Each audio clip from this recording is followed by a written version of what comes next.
안녕하세요. 저는 서울에서 식자재 도매업을 하고 있는 40살 남자입니다. 치솟는 물가에 마음이 답답하지만 지난 시간 함께 해온 소중한 친구와 가족들을 생각하며 이 고비도 파이팅 밝게 외치면서 잘 넘겨보려 합니다.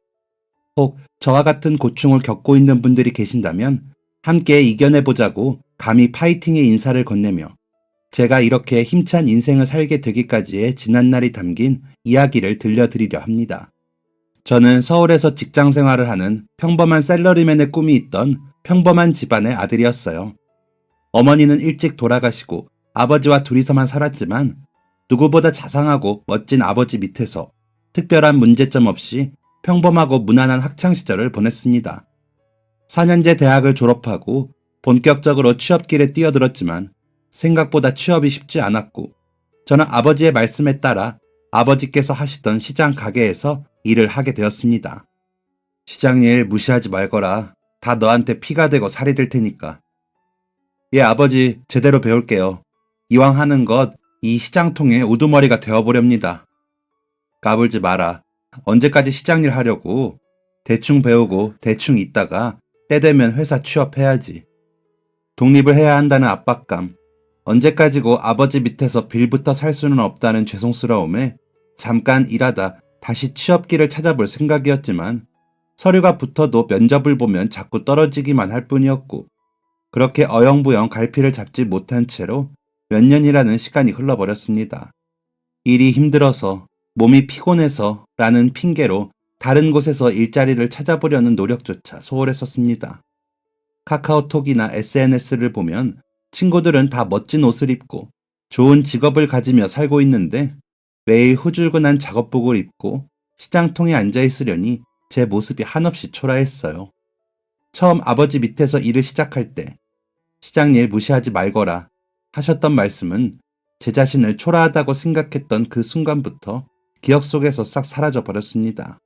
저는 참 노력하는 것은 없으면서 자꾸 자기 처지에 대해 한탄만 하게 되는 못난 인간이었습니다.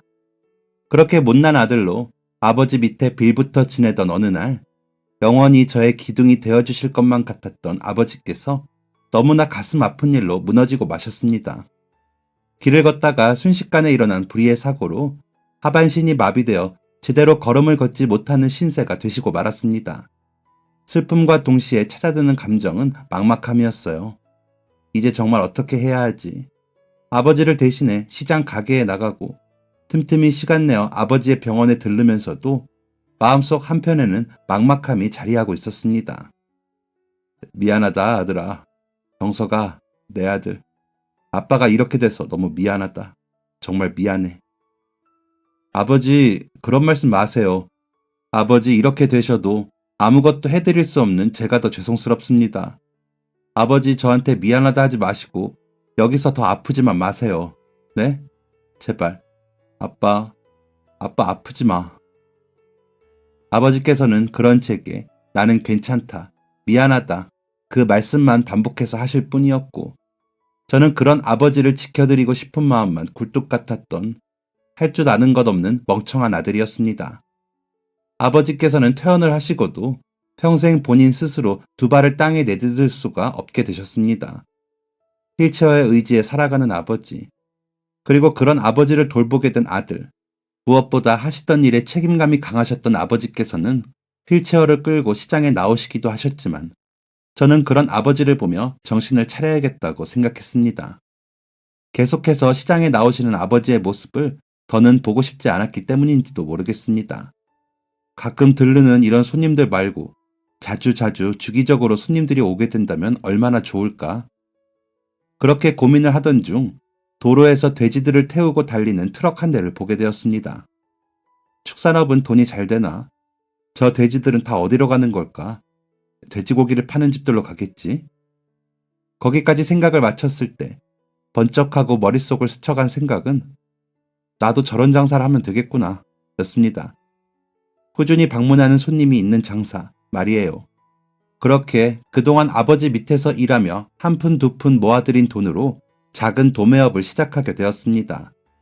음식 장사에 관련한 아무런 지식도 없으면서 지금 생각해보면 참으로 무모한 행동이었고 멍청한 짓이었고 맨땅에 헤딩하는 격이었습니다. 그렇게 도매업 사장이라는 타이틀을 스스로에게 걸어주고 장사를 시작했지만 결과는 물 보듯 뻔했습니다. 누가 어떻게 알고 이곳을 찾아오겠습니까? 아무도 저희 가게의 존재를 모르니 장사가 될 리가 없는 것이 당연했습니다. 모르는 사람에게 저희 집 재료가 가장 신선하고 좋다는 걸 알게 하는 일은 생각보다 쉽지 않았어요. 무작정 식당이나 장삿집에 들어가 필요하신 것 있으면 연락주세요 하는 것조차도 힘들었습니다. 몸은 하나였으니까요. 제가 바쁘고 혼란스러운 상황이라는 걸 아는 건지 무난했던 시장 가게 매출도 점점 바닥으로 떨어졌습니다. 잠도 못 자고 하루 종일 이리저리 바삐 뛰는 제게 아버지께서 말씀하셨어요. 돈 안 되는 시장 가게 이제 그만 접고 너 하고 싶은 거 한번 제대로 해봐라. 가게에 그만큼 했으면 됐다. 내가 나가서 일 돕지도 못하는데 혼자 그러지 말고 지긋지긋한 젖냄새 그만 맡고 싶다. 아버지께서는 혹여 제가 반대라도 하고 들어갈 새라 빠르고 단호하게 가게를 정리하셨고 저는 본격적으로 도매 영업에 힘을 쏟게 되었습니다. 그리고 역시나 쉽지 않았어요. 아버지 앞으로 들어가는 비용을 제외하고는 모든 비용을 일체 줄였습니다. 먹는 것도 사는 것도 다 아껴야 했지요. 그러다 보니 저는 자연스레 혼자가 되었습니다. 친구를 만날 시간과 여유 같은 것은 제게 전부 사치였거든요. 그렇게 열심히 해보려고 하는데도 마음먹은 것처럼 잘 되지 않아 힘들었습니다. 괜히 가게를 접고 도매를 시작한 건가? 그날도 심란한 마음에 빈 가게에 앉아 대충 끼니를 때우고 있었습니다. 그동안 잊고 지냈던 고등학교 동창 한 명이 연락이 왔어요. 반가우면서도 제 형편이 여유롭지 못하니 불편한 마음이 없지 않았습니다. 병서가 잘 지내? 연락이 없네. 동창들이랑 이번 주에 만나기로 했는데 시간 되면 와서 얼굴이라도 보고 가. 너 식자재 도매한다며? 나도 자세히 들은 건 없지만 우리 동창 중에 최성주 있잖아. 기억나지? 걔 강남에서 식당 큰 거 한다던데 나와서 인사라도 하면 어떨까 싶어서. 친하게 지내면 서로 좋잖아. 우리 다니던 학교 앞에 있는 샤브샤브 집에서 보기로 했다. 올 거지? 대답을 해놓고도 몇 번을 고민했던 동창회 참석. 입고 갈 좋은 옷 한 벌 없는 제 자신이 너무 한심하고 자존심도 상했지만 가지 않을 수 없었습니다. 장사하는 한 집 한 집이 소중했던 그때의 저에게 선택권이란 없었습니다. 그렇게 도착한 샤브샤브 가게. 입구에서부터 샤브샤브의 구수한 육수 냄새가 진동을 했습니다. 자꾸만 쭈뼛거리게 되고 움츠러드는 어깨를 의식하며 동창들이 있다는 방을 찾고 있는데 식당 상호가 적힌 앞치마를 두른 누군가가 저를 알아보고 손을 번쩍 들며 다가왔습니다. 김병석! 어딘가 굉장히 낯이 익은 얼굴이었지만 정확한 이름은 기억나지 않는 사람이었습니다. 누구냐고 물어봐야 하나 잠깐 고민도 했지만 이렇게까지 반갑게 인사를 해오는데 모르는 척을 하기가 미안해 괜히 웃어버렸습니다. 나 백승호야. 야, 우리 중학교 때 보고 안 봤으니까 이게 몇 년 만이냐? 잘 지냈어? 진짜 이렇게 만나다니 너무 반갑다. 제 난감함을 눈치채기라도 한 건지 그 친구는 자기 이름을 또박또박 말해주며 저를 끌어안았습니다. 학창시절엔 늘 조용하고 말이 없는 친구였던 것 같은데 시간이 지났다고 그 친구도 말하지 않으면 알아보기 힘들 정도로 밝은 사람이 되어 있었습니다. 제가 조금만 더 삶의 여유가 있는 사람이었다면 그 친구를 만나자마자 이렇게 말해줬을 것입니다. 야, 너 얼굴 되게 좋아졌다.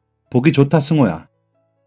하지만 자격지심과 의기소침함으로 물들어 있었던 그때의 제게는 낯이 익지만 낯선 그 친구의 포옹이 불편하기만 했습니다.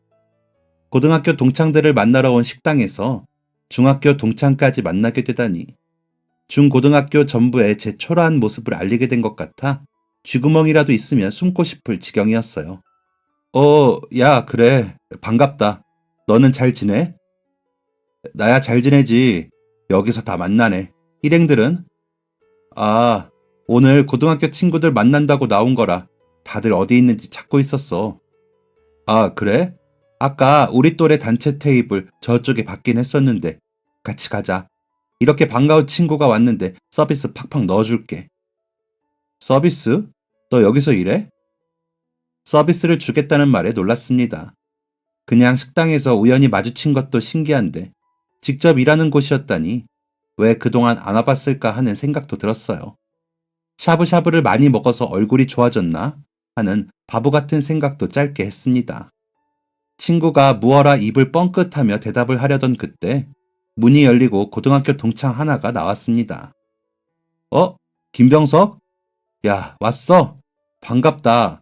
왜 이렇게 야위었냐? 얼른 들어가 봐. 애들 다 모였어.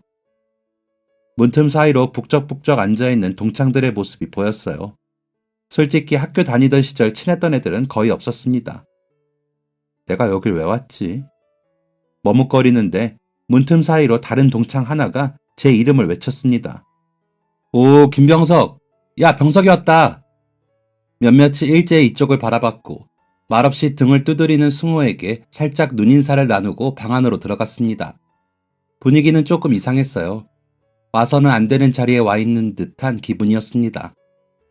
야, 김병석, 이게 얼마만이야? 얼굴 까먹는 줄 알았네. 병석아 잘 지냈냐? 연락 좀 하고 살자. 오랜만이지. 바쁘게 사느라 연락도 못하고 지냈다. 너희들은 잘 지냈어? 우리야 뭐 다 잘 지냈지. 너 근데 왜 이렇게 살이 빠지고 헬쑥해졌어? 야, 성필아, 병석이 원래 이렇게 말랐었냐?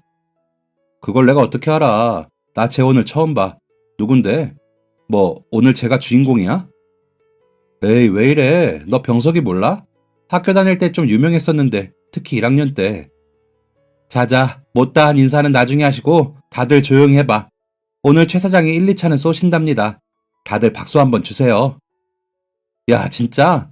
우리 계비해서 내는 거 아니었어? 최성주, 잘 먹을게. 야, 띵동 눌러봐. 소고기 더 시키자. 저조차도 얼굴이 희미할 정도로 잘 모르는 친구들이 섞여 있는 아주 어수선한 모임이었습니다. 동창회라기보다는 그냥 친하게 지내던 몇몇끼리 만나 개모임을 하는 건데 그런 자리에 저를 부른 듯 했어요. 심지어 제가 앉은 자리에는 수저조차 놓여있지 않았습니다. 저를 이 자리에 불렀던 1학년 때 저희 반 반장이었던 영진이는 거리가 멀리 떨어진 테이블 모퉁이에 앉아 저를 가만히 바라보고 있었습니다. 마주친 눈이 어색해 한 손을 어정쩡하게 들어 보이며 인사를 건넸지만 다른 생각에 잠긴 건지 미동이 없었어요. 뻘쭘해진 손을 내리려던 찰나 영진이가 벌떡 일어나 제게 다가왔습니다. 야, 병석아, 오랜만이다. 잘 지냈어? 난 잘 지냈지. 영진이 너는? 그동안 잘 지냈어? 그럼 이렇게 다시 보니까 반갑다, 그치? 우리 몇 년 만이지? 8년? 9년 만인가? 그 정도 된 것 같은데 오늘 나 불러줘서 고마워. 응? 야, 고맙긴 뭐 이런 걸 가지고 고맙대. 나 뜨겁게. 너 성주한테 할 말 있다 그러지 않았어? 그렇긴 하지. 조영진, 무슨 소리야 그게? 병석이가 성주한테 할 말 있다고? 응. 지난번에 우리 회사 인턴한테 전화한다는 게 얘한테 내가 잘못 건 거야. 받고 나서 알았어. 인턴 이름이 하필 김병석이라서. 뭐 이왕 받은 거 근황 짧게 나누는데 동창들 보는데 오랬더니 뭐라 그랬었지, 병석이 네가? 성주한테 부탁할 거 있다 그랬었나? 정말 너무나도 당황스러웠습니다. 그런 말은 제 입으로 먼저 꺼낸 적이 없었으니까요. 영진이의 말을 듣고 성주에게 말이라도 해봐야겠다는 목적으로 모임에 나온 것은 사실이었습니다. 하지만 영진이가 애들 앞에서 하고 있는 말의 내용과 진실은 명백히 달랐어요. 저는 당황스러움으로 물들어버린 얼굴을 하고 영진이를 쳐다봤고 테이블을 둘러싸고 각자 이야기를 하며 술을 마시던 동창들은 일제히 저를 쳐다보고 있었습니다. 무슨 말이라도 해야 했어요. 그때였습니다. 왜? 너 나한테 부탁할 거 있어? 말해, 말하면 되지. 뭘 그렇게 옆에서 제잘대고 있어. 성주 녀석까지 콕 집어서 제게 묻더군요. 정말 이런 식으로 이야기를 꺼낼 생각은 눈꼽만큼도 없었는데 결국 가시방석 같은 분위기 속에서 떨어지지 않는 입술을 떼고 말았습니다. 그게 성주야, 오랜만에 봤는데 이런 부탁해서 미안하다. 여기 내 명함이야. 나 식자재 도매하고 있어. 너 식당 크게 한다는 얘기 듣고 나 되게 신선한 것들로만 장사하거든. 물건들 다 좋아. 그러니까 계란이라든지 뭐 작은 거라도 필요하면 연락 한번 주라. 미안하다. 오랜만에 보는데 이런 부탁이나 해서. 찬물 끼얹은 듯 조용했던 방 안이 제 말이 끝나자 조금씩 다시 웅성거림을 되찾았습니다. 한숨을 쉬는 소리부터 바람 빠지듯 피식하고 웃는 소리들. 술잔을 부딪히는 소리들이 들려왔지만 그 누구도 한마디 말을 하는 사람이 없었어요. 하지만 꼭 그 분위기를 기다리기라도 한 듯 영진이가 제 어깨 위로 팔을 두르며 요란하게 침묵을 깼습니다. 야, 병석아, 왜 이렇게 기죽어서 말해? 성주가 너 잡아먹냐? 최 사장, 병석이 한번 도와줘라. 야, 친구 좋다는 게 뭐냐? 얘 얼굴을 봐라. 지금 어디 가서 밥 한 끼라도 먹고 다니는 얼굴인가? 얼굴을 보라며 말하는 영진이 말에 성주가 명함으로 제 입을 가리며 피식하고 웃었습니다. 무거운 영진이의 팔 아래에 깔린 제 어깨가 덜덜 떨렸어요. 자존심 상해서 이곳에 온 게 너무 후회가 돼서. 그래, 우리 같은 사장끼리 김 사장님 윈윈 하는 거지. 근데 난 식당에서 식자재 같은 건 내가 직접 관리를 안 해서 우리 담당자한테 전달해 둘게. 야, 난 또 뭐라고. 엄청나게 큰 부탁인 줄 알고 나까지 긴장했잖아, 김 사장. 성주의 대답을 뒤로 방 안은 다시 동창들의 말소리로 가득 찼습니다. 영진이도 제 어깨에서 팔을 떼어내고 다른 동창들 사이에 섞여 술을 마시기 시작했어요. 혼란스러운 틈을 타 조용히 방을 빠져나와 화장실로 향했습니다. 차가운 물에 손을 씻고 입안을 헹궈보아도 기분이 좋아지지가 않았어요. 그냥 오지 말 걸 그랬나? 후회 섞인 생각을 하다가도 그래도 어쩌면 성주가 연락을 주지 않을까 하는 희망을 품으며 마음을 고쳐먹었습니다. 자존심은 밥을 먹여주지 않으니까요. 그래서 다시 방으로 돌아가면서 생각했습니다. 적당히 앉아있다가 먼저 일어나야겠다고 말입니다. 애초에 제가 낄 자리가 아니었습니다. 영진이가 도대체 왜 그랬던 건지 도무지 이해할 수 없었지만 중요하게 생각하지 않기로 했어요. 어쨌든 제게 도움을 주기 위해서 그랬던 거였으니까 라고 생각했습니다. 겨우 마음을 진정하고 방 앞에 도착했을 때 동창들이 있는 그 방의 문이 반쯤 열려 있더군요. 그때 안쪽에서부터 요란하게 들려오는 말소리로 인해 차마 방 안으로 들어갈 수가 없었습니다. 야, 성주야. 근데 너 아까 걔랑 친했어? 나 친했지. 걔네 아버지가 시장에서 장사하셨잖아. 우리 어머니도 시장에서 장사하셨고. 그래? 아무리 그래도 이런 자리에서 불편하게 저런 부탁을 하냐? 뭐 좀 불편해도 먹고 살기 오죽 힘들었으면 그랬겠나 싶어. 오늘 오는 것도 영진이 저 자식이 부탁해서 와서 깍두기라도 하라고 오케이 했는데 병석이 자리 좀 봐라. 숟가락도 젓가락도 심지어 술잔에 물잔까지 없는데 달라고 말 한마디를 못해. 어쩌다 저렇게 됐냐. 그 여유롭던 천사께서. 천사? 제가 천사였었나? 너 기억 안 나? 고등학교 입학하기 전부터 소문나 있었어. 학교에 불쌍한 애들 골라서 교복 사주는 걸로. 걔가 쟤야? 와, 걔는 난 진짜 엄청난 금수저인 줄 알았는데. 그러니까 더 재수 없는 거야. 똑같이 어려운 형편인데 남 위하는 척, 착한 척. 영진이 제가 중학교 때 살 디룩디룩 쪄서 교복 새로 산다고 엄마한테 받은 돈 다 날리고 쟤한테 교복 뜯어내려고 온갖 짓 다 했잖아. 일부러 앞에서 가난한 척, 못 먹는 척.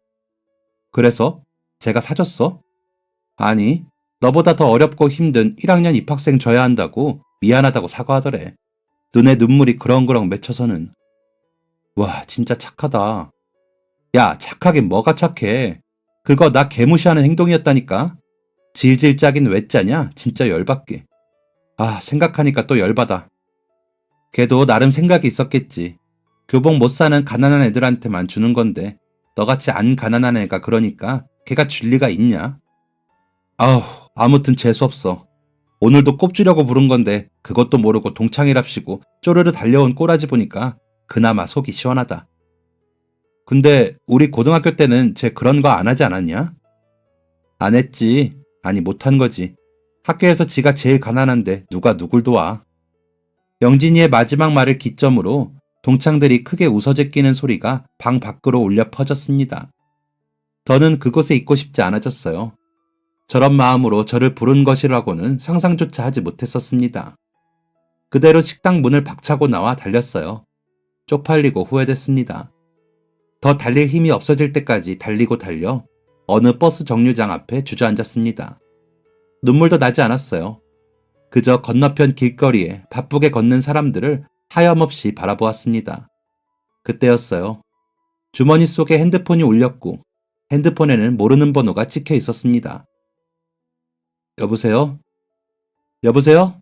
김병석 씨 핸드폰 맞나요? 네, 맞습니다. 어떻게 전화 주셨나요? 아, 병석아, 나 승호. 너 어디야? 아, 참, 승호야. 인사도 못하고 나왔네. 정신이 없어서. 오랜만에 본 건데 미안하다, 야. 인사도 안 하고 그냥 나와서. 네가 뭐가 미안해. 어디야? 급한 일 있는 거 아니면 잠깐 볼래? 그래. 너 이름 맞췄어? 응, 맞췄어. 내가 너 있는 곳으로 바로 갈게. 기다려. 걸려온 전화는 승호의 전화였습니다. 사실 아무도 만나고 싶지 않은 마음 상태였지만 이 기분 이대로 아버지가 계시는 집에 들어가고 싶지 않은 마음이 컸습니다. 얼마 지나지 않아 버스 정류장 앞으로 승용차 한 대가 멈추어 섰고 스르르 내려진 창문 너머로 보이는 얼굴은 승호였습니다.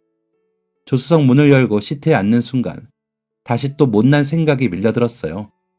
승호가 능숙하게 몰고 있는 차는 유명한 외제차 브랜드의 인기 있는 모델이었고 식당에서 앞치마를 두르고 있던 방금 전까지의 모습과는 전혀 다른 분위기를 풍기고 있었습니다. 부럽다.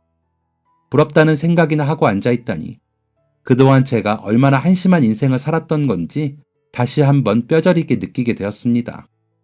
그래요. 그 동창들도 그랬습니다.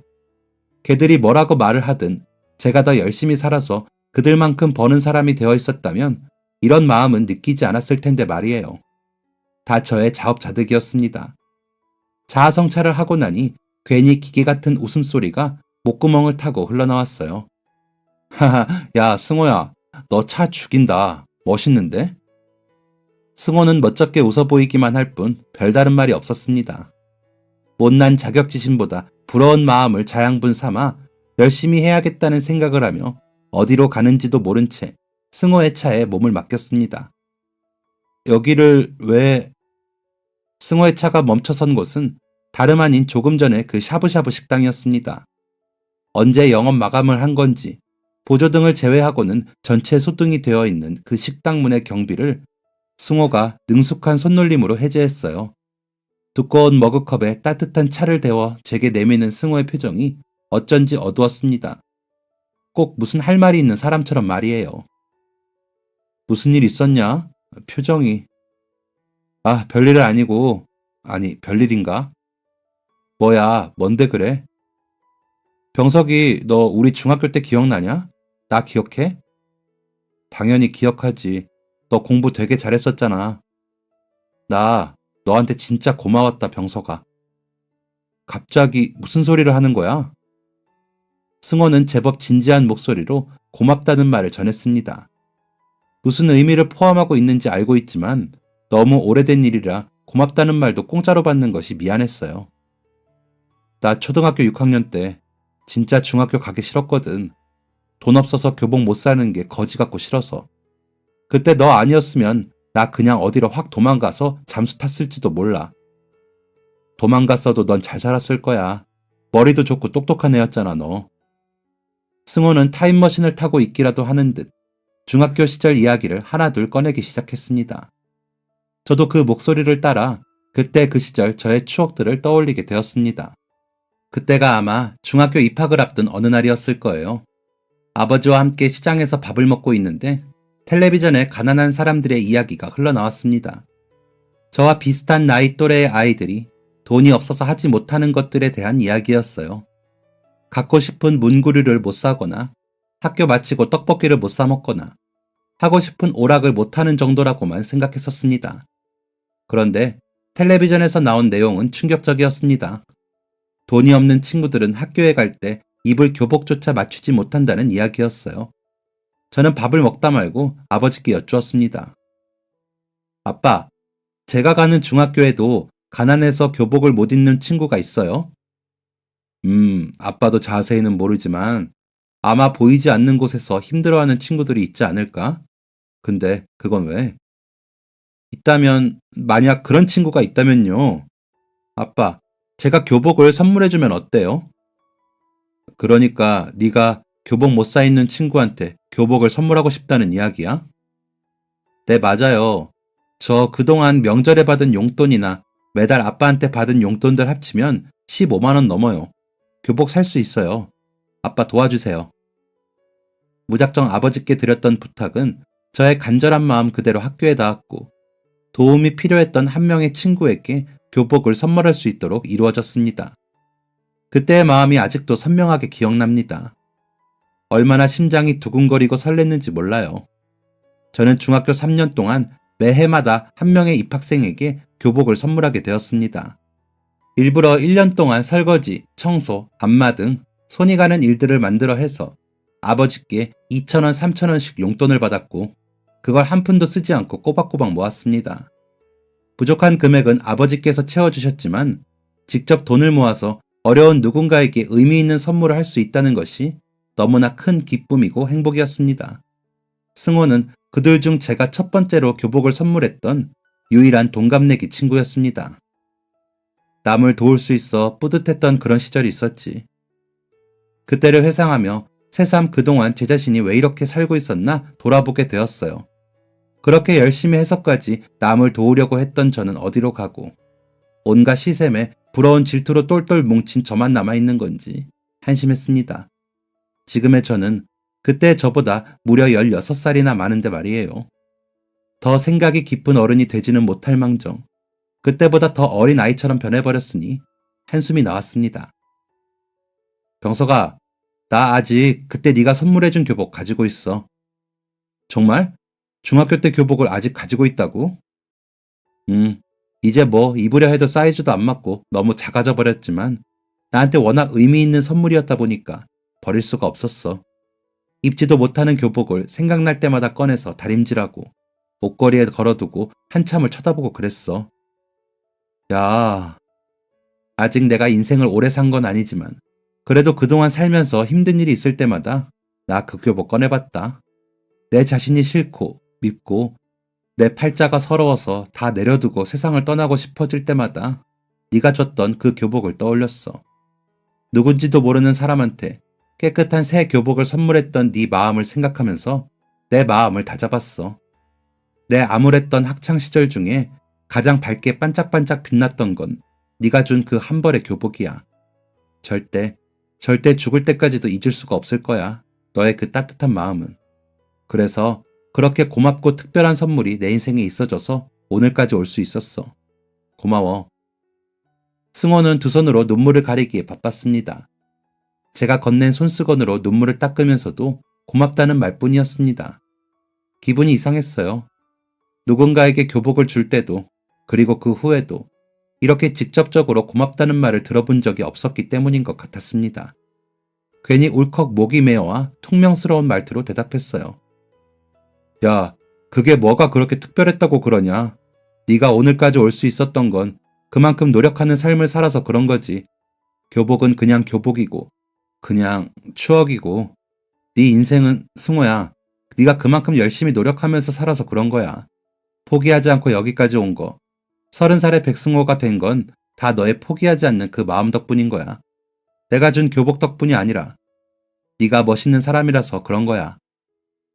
야, 김병석, 진짜 반칙이다. 말까지 이렇게 다정하게 해주면 어떡해 나한테.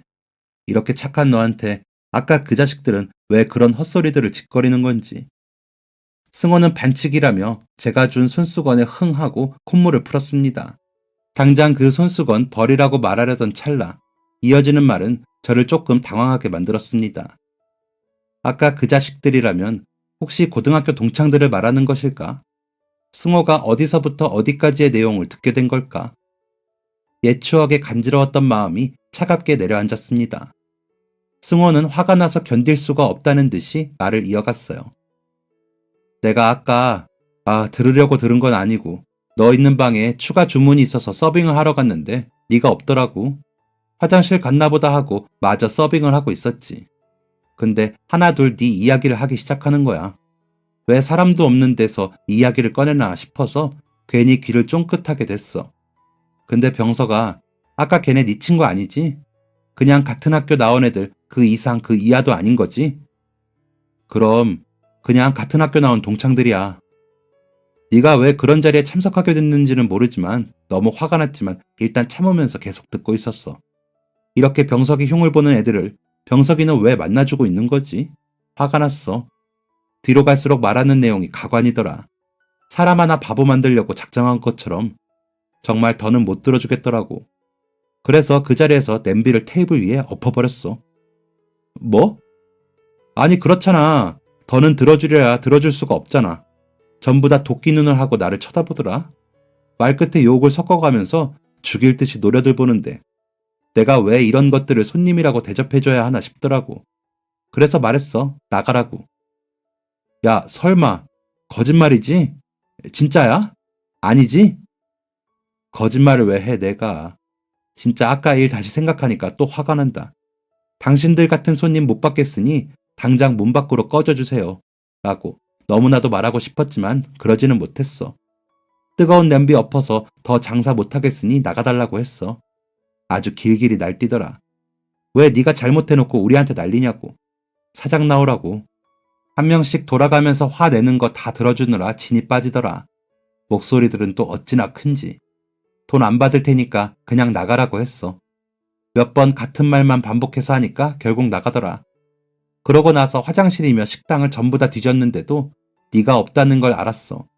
왜 말도 없이 갔을까? 근데 이유를 알 것 같아서 마음이 아팠어. 네가 그 자식들이 하는 나쁜 소리를 들었을 걸 생각하니까 가슴이 답답했어. 네 연락처도 모르고 아직 고맙다는 말도 못했는데 그 자식들 때문에 네가 가버려서 억울하고. 근데 그 방을 치우던 도중에 네 명함을 발견한 거야. 근데 왠지 더 장사를 하면 안 될 것 같았어. 가게 문 닫자고 직원들한테 이야기하고 냅다 전화를 걸었지. 너 어쩌려고 그랬어? 마음대로 손님 내쫓고 돈도 안 받고 장사까지 일찍 너 혹시 설마? 응, 나 내 가게 손님 정도는 내가 가려서 받을 수 있는 여기 사장이야. 교복을 줬던 네 마음 생각하면서 여기까지 올 수 있었다는 것도 다 이런 거 말하는 거야. 내가 버티고 버티면서 일구어낸 결과물. 다 너 덕분이라고. 그따위 멍청한 것들한테 그런 나쁜 말 듣지 않아도 되고 들어서도 안 되는 게 너라고 꼭 말해주고 싶었어. 그 자식들은 너를 몰라서 그런 말을 할 수 있는 거라고. 너의 그 착한 마음을, 그 따뜻했던 손길을 질투하고 시샘해서 그런 말을 짓거리는 거라고. 너는 그런 말을 들어도 되는 사람이 아니라고 꼭 말해주고 싶었어. 너로 인해서 네 덕분에 평생을 버티며 악착같이 살아온 사람도 있다는 걸 알게 해줘야 한다는 생각뿐이었어. 승호는 눈물과 콧물을 번갈아 닦아내면서도 또박또박 제 마음을 울리는 말들을 잘도 해댔습니다. 지금 자기가 내뱉는 말이 얼마나 따뜻하고 감동적인 말인지 승호 본인은 까맣게 모르는 듯 했어요. 정말이지 저까지 울고 싶지 않았지만 결국 눈물을 흘리고야 말았습니다. 아무한테도 내색하지 못했지만 누구보다 죽을 만큼 힘들었던 시기, 너무 힘이 되는 말이었습니다. 그 누가 이런 말을 듣고 아무렇지 않을 수 있을까요?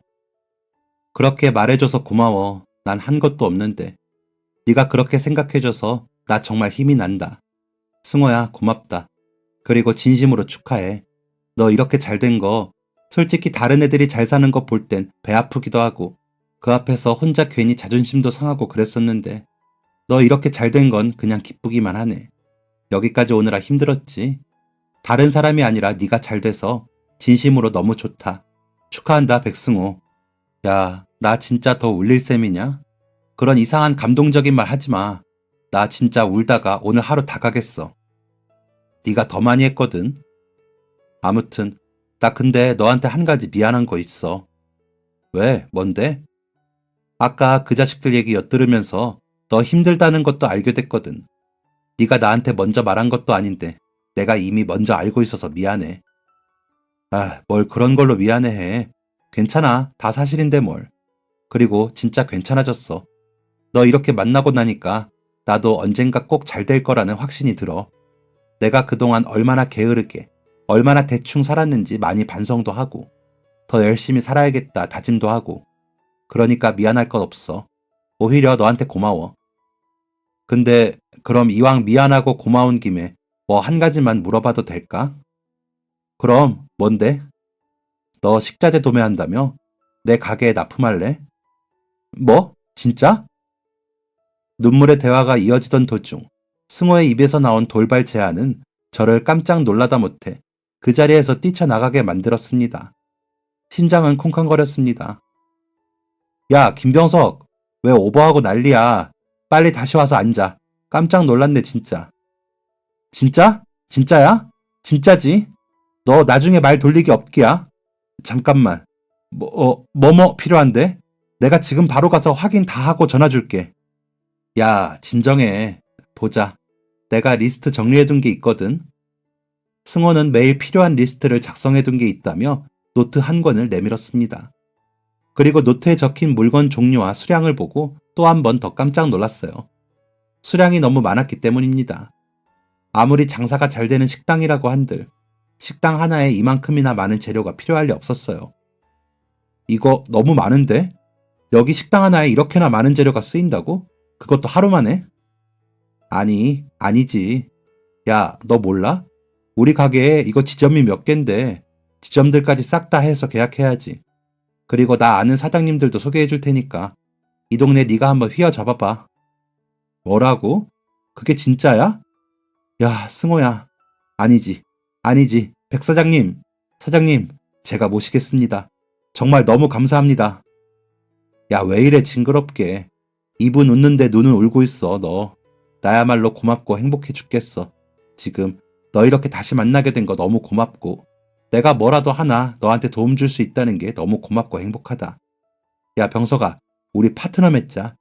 앞으로 지점 더 늘어나도 싹 다 너랑 계약하는 걸로. 지방까지도 싹 다 네가 책임지는 걸로. 어때? 승호는 말도 안 되는 제안을 아무렇지 않게 제게 건넸습니다. 그 파격적인 제안이 믿기지가 않아서 도무지 현실성이라고는 하나도 없어서 꿈이 아닐까 하며 제보를 얼마나 꼬집어댔는지 몰라요. 그 후로 저의 일상은 완전히 180도 뒤바뀌었습니다. 누가 저를 다람쥐 쳇바퀴에 넣어두고 무한 달리기를 할 수밖에 없도록 페달을 밟고 있는 것 같은 바쁜 하루들을 보냈어요. 네, 맞습니다. 감히 친구를 잘 만나 대박이 나버린 셈이었습니다. 아버지께서는 진심으로 기뻐하셨습니다. 제가 사업이 잘 되는 것보다 그때 제가 도와주고 싶어 했던 친구들, 어른이 되어 다시 만나게 되었고 다른 사람이 아닌 그 친구와의 인연으로 사업까지 잘 되게 되었으니 그것이 기쁘셨던 것 같아요. 저 또한 그 친구와의 인연이 이렇게 다시 시작될 수 있어 진심으로 행복한 날들의 연속이었습니다. 사업이 잘 되니 마음의 여유가 생겼습니다. 남을 질투하고 시샘하는 못난 마음들도 눈 녹듯 사라졌습니다. 오히려 어렸을 때의 제 마음가짐을 뒤돌아보며 다시 어려운 사람을 돕는 인생을 살아보려고 바쁜 틈을 타 소액이지만 여러 단체에 기부를 생활화하게 되었습니다. 가끔 승호와 함께 도움의 손길을 필요로 하는 곳들에 나란히 봉사활동을 나갈 때면 이렇게 함께 따뜻한 마음을 나눌 수 있는 사람이 곁에 있어 얼마나 행복한지 모릅니다. 그렇게 10년이 꼬박 흘렀습니다. 그 사이엔 좋은 일들, 기쁜 일들이 훨씬 더 많았지만 힘든 날도 피해갈 수 없었습니다. 승호가 운영하던 식당들이 코로나로 인해 줄줄이 문을 닫거나 장기간 휴업에 들어가게 되었습니다. 그에 따라 저도 자연스레 매출이 줄어들었지만 중요한 것은 매출이 아니었습니다. 어떻게든 같이 살아남으려면 방법은 하나였어요. 승호는 극구 사양했지만 제 고집을 꺾을 수는 없었습니다. 코로나 초반 1년 동안은 승호에게 돈 한 푼 받지 않고 식자재를 납품했습니다. 사실 그동안 벌어들인 돈들이 전부 승호로 인해 승호 덕분에 벌어들인 돈이었기 때문에 승호를 위해 그 정도 나눔을 하는 것은 전혀 아깝지가 않았습니다. 저 때문이라고는 생각하지 않지만 어려운 위기 상황에서도 잘 버텨내준 승호는 이제 다시 맛집의 선두주자에 서서 많은 사람들에게 기억에 남는 맛을 선물하고 있습니다. 요즘 제가 가장 좋아하는 시간은 아버지와 아내, 아들과 함께 승호네 식당에서 식사를 하는 시간입니다. 몸이 많이 불편하신 저희 아버지의 영향으로 아이디어를 얻은 승호는 몸이 불편한 손님이 오셨을 때 더 편리하게 이용하실 수 있도록 작은 시스템을 구비해 두었거든요. 승호의 손으로 직접 뚝딱뚝딱 만들어진 그 공간에서 따뜻한 샤브샤브 국물에 시원한 보리차 한 잔을 곁들이는 그 시간을 저희 아버지께서 참 좋아하십니다. 행복이라는 것이 마냥 영원할 수만은 없겠지만 최대한 오래오래 사랑하는 사람들과 이 행복을 나누고 싶어요. 14살 어렸던 제게 무작정 가진 돈을 털어 다른 사람을 위해 교복을 선물하고 싶다는 제게 우리도 가난하니 남을 도울 수 없다는 말 대신 흔쾌히 그러라고 좋은 일을 시작할 수 있게 해주셨던 아버지께 너무나 감사합니다. 그리고 건강한 마음으로 나와 함께 세상을 살아가고 있었던, 그리고 끝내 저희 앞에 사막의 오아시스 같은 존재로 모습을 드러내 주었던 제 친구 승우에게도 정말 감사합니다. 더 열심히 살라는, 더 치열하게, 더 따뜻하게 살라는 하늘의 뜻임을 알고 오늘 하루도 멋지게 시작해보려 합니다. 작은 것 하나에도 마음을 다하는 것, 그것이 저희 가족 2023년 목표랍니다. 여러분도 함께 동참해보시는 것 어떠세요? 지금까지 사연 들어주셔서 감사합니다. 사연이 재밌으셨다면 구독과 좋아요를 눌러주세요. 감사합니다. 안녕히 계세요.